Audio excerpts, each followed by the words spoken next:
Harka fuunee akkam jirtu kabajamtoota daawwattoota keenyaa kun oduu galgalaa isiniif qopheeffanneedha. Oduu waliin ana Firool Haayiluuti. Sababa misooma koolidariif diigamuun akka haraatitti gamoon mana kiristaanaa qulqulluu fi eebbifamu Abuna Maatiyaasiin eebbifame. Sababa misooma koolidariitiin magaala Finfinneetti diigamuun naannoo Piyaasaa iddoo addaa Mahamuud Muuziqaa Beet jedhamutti gamoon haaraa mana kiristaanaa Ortodoks Tawaahidoo Itoophiyaa baasii bulchiinsa magaala Finfinneetiin kan ijaarame yoo ta'u, eebbifamuu fi qulqulluu Abuna Maatiyaas duree hangafoota Phaaphaasota Itoophiyaa hangafa Phaaphaasii Aksuumii fi muudamaa teessoo Takla Hayimaanootiin eebbifameera.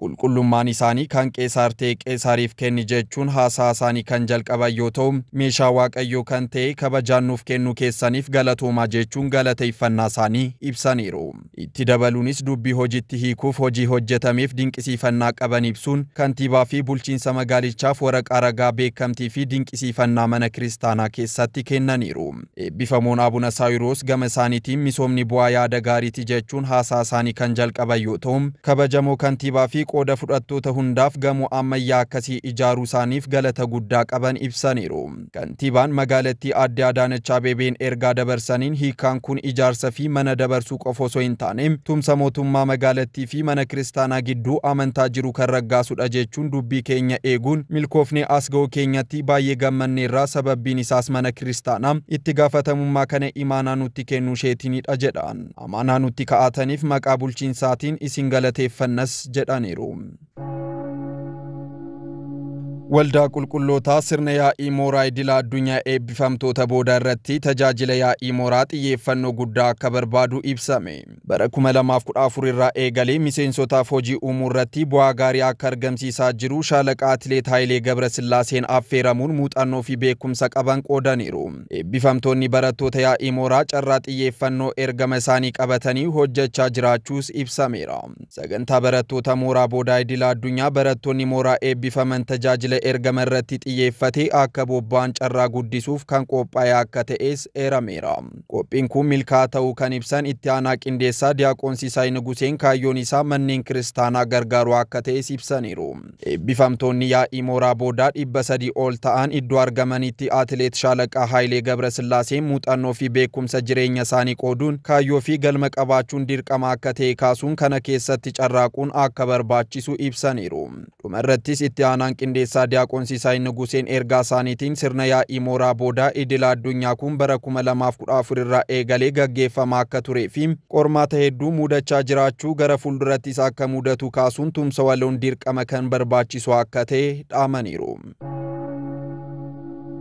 Waldaan qulqullootaa wiirtuu aanaa Laalibalaa gareen fayyaa mana kiristaanaa Kawaalaa tokkummaa Takkazee Abuna Hawaariyaa Kiristoosiif wal'aansa fayyaa bilisaa kenne. Waldaan qulqullootaa kutaa tajaajila Kawaalaa ogummaa fi mana barumsaa Abinnatii wiirtuu aanaa Laalibalaa gamtaan ogeeyyii fayyaa mana kiristaanaa Kawaalaa Abuna Hawaariyaa tokkummaa aanaa Laastaa jala jiran manaantoota 46 ta'aniif wal'aansa bilisaa akka kennameef Dr. Diyaaqoon Fantaasisaay ibsaniiru. Dr. Diyaaqoon Fantaasisaay itti dabaluudhaan yeroo ammaatti dhukkubiiwwan daddarboo baay'achaa waan jiruuf wal'aansichi kennamuun barbaachiseera erga jedhanii booda fuuldurattis hojii babal'isuun ni hojjenna jedhan. Hojii wal'aansaa kana irratti yaalota 4, narsoota 3, ogeeyyii laaboraatoorii 2 akkasumas faarmaasistii 1 walumaa galatti ogeeyyii fayyaa 9 hirmaachuu isaanii odeeffannoon argame ni mul'isa.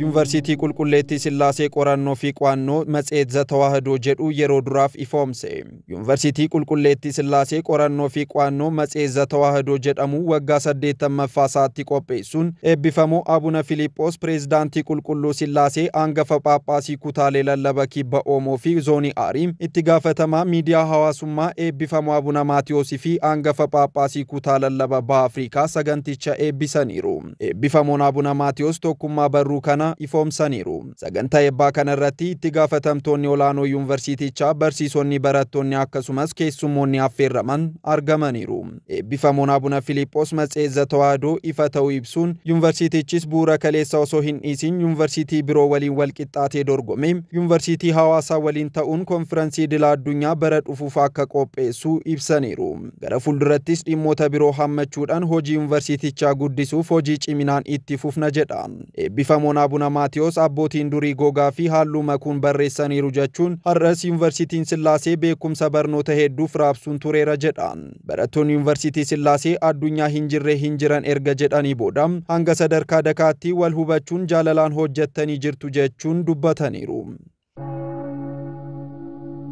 Imalli duukaa bu'ummaa hayyoonni fi amantoonni Wallaggaa hawwii guddaan eegaa turan Wallaggaa afraniin deeman. Jilli hangafa Phaaphaasii kutaalee lallaba Qeelleem Wallaggaa, Lixa Wallaggaa, Bahaa Wallaggaa, Horroo Guduruu Wallaggaa, Beenishaangul Gumuz, Gaambeellaa, Kibba Suudaanii fi miseensa Sinodoosii akkasumas walitti qabaa ambaasaaddara dhaabbata misooma amantaa eebbifamoo Abuna Ruufaa'eliin durfamu walga'ii luboota irratti hirmaachaa akka turan ni beekama. Jilli kun yeroo baay'ee hayyoota abbootii amantaa fi hawaasa kiristaanaa manneen kiristaanaa baadiyyaarraa dhufuun manneen kiristaanaa fi kawaala magaala Finfinnee jiran irraa meeshaalee qulqulluu adda addaa walitti qabuun uffata kadhannaa, uffata mana barumsa sanbataa, xuwaafii, ixaana fi zabiibii mana kiristaanaa 53 ta'uu fe'uun gara Wallaggaatti imaleera. Kutaa lallaba Wallaggaa hojii misoomaaf oolu mana barreessaa teessoo Paatraarikii irraa qarshii miliyoona 2.5, kutaa lallaba Finfinnee irraa qarshii miliyoona 2.5, akkasumas qulqullummaan isaanii ijoollee gaabbii isaanii Finfinnee jiraatan irraa qarshii miliyoona tokko walumaa galatti qarshii miliyoona 6 walitti qabuun imalaniiru.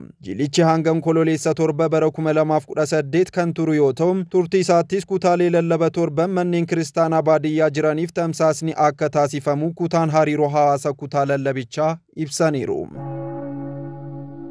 Waldaa qulqullootaa bu'aa qabeessummaa hojii uumuu irratti hubannaa akka qabaatan dabalataan raawwii irratti xiyyeeffannaa kennee hojjechaa akka jiru ibsame.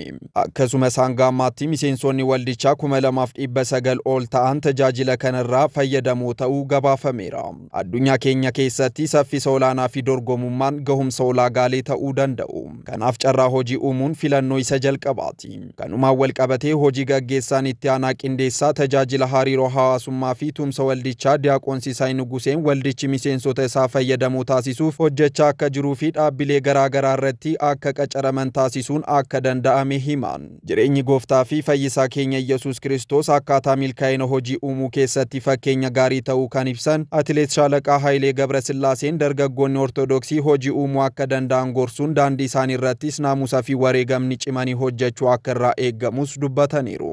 Dhumarrattis itti aanaan qindeessichaa akka jedhanitti bara araaraa 2014tti tajaajila mooraa yaa'ii idila addunyaa kun eebbifamtoota booda kan jalqabame akka ta'e kaasuun tajaajila kana galmaan ga'uuf bara araaraa 2018 kaayyoo bal'aan hojjechaa akka jiru ibsaniiru. Egaa kabajamtoota daawwattoota keenya oduu galgalaa isiniif qopheeffanne kanumaan goolabama. Qophiilee televezyiinii waldaa qulqulloota hafan waliin turtii gaarii.